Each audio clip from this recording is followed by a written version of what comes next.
Hiç yaşadığınız bir an daha önce de yaşadığınızı hissettiniz mi? Büyük olasılıkla evet, çünkü her üç kişiden ikisi hayatları boyunca en az bir kere dejavu yaşamış durumda. Peki bunun tam olarak neden yaşandığını biliyor musunuz? Aslında bunun yalnızca tek bir açıklaması yok. Birçok açıklaması var. Bu videoda bunlardan en popüler ve en olası birkaç tanesine basitçe göz atacağız. Sıralamaya takılmayın. Bunlardan birincisi benzerliğe dayalı tanımlama ile ilgili. Atıyorum, bir gün bir restorana yemek yemeye gittiniz ve masaya oturduğunuzda bu anı sanki daha önce yaşadığınızı hissettiniz. Bunun nedeni ise masanın üzerinde duran çatal bıçak takımı, karşınızdaki duvarın deseni ve çevredeki diğer objeler daha önce gördüklerinizde oldukça benzer olması.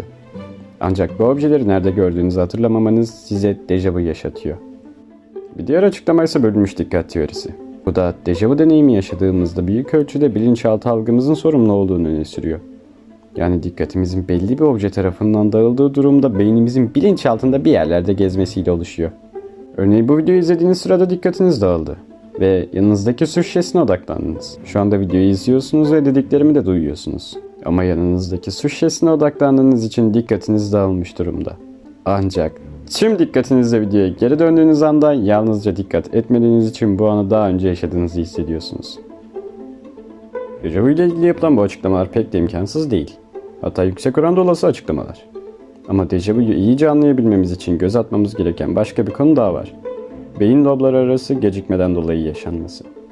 Günlük yaşantımızda duyu organlarımızla algıladığımız verilerin beynimize iletildiği sırada sinir ağlarındaki küçük bir aksaklık dolayısıyla beynimizin sağ ve sol lobu için bu verilerin milisaniyeden daha küçük bir zaman farkıyla işlenmesinden kaynaklanıyor. Yani anlık olarak gördüğünüz ve duyduğunuz bilgilerin beyninize iletildiği sırada bir beyin lobunuzun o bilgileri alıp oldukça kısa bir zaman sonra da diğer lobu aldığı için o anı aslında 2 kere yaşamış gibi hissediyorsunuz. Normalde beynimiz beyin lobları arasındaki zaman farklarını kolayca senkronize edebiliyor. Ancak beynimiz kusursuz çalışmadığı için böyle ufak hatalar da yaşanabiliyor. Tabii ki bunların yanında başka bir açıklamaya göre de yeniden yaşanmışlık hissini rüyalarımızdan dolayı da deneyimleyebiliyoruz. Ama buna dejavu değil, dejarev diyoruz.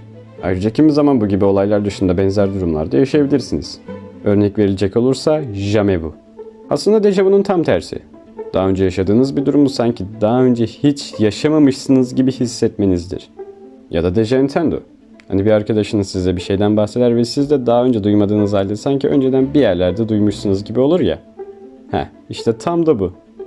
Genel olarak diğer terimleri pek de açıklamamıza gerek yok. Dejavuyu anlamamız, onları da anlamamız için yeterli. Örnek olarak dejafe, bir şey daha önce yapmadığımız halde daha önce yaptığımızı sanmak. Ya da deja pense, bir şeyi daha önce düşünmediğimiz halde daha önce düşündüğümüzü sanmaktır. Umarım bu konuyla ilgili aklınızdaki tüm soruları yanıtlayabilmişimdir.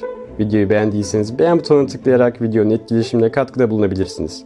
Gelecek videoda görüşürüz.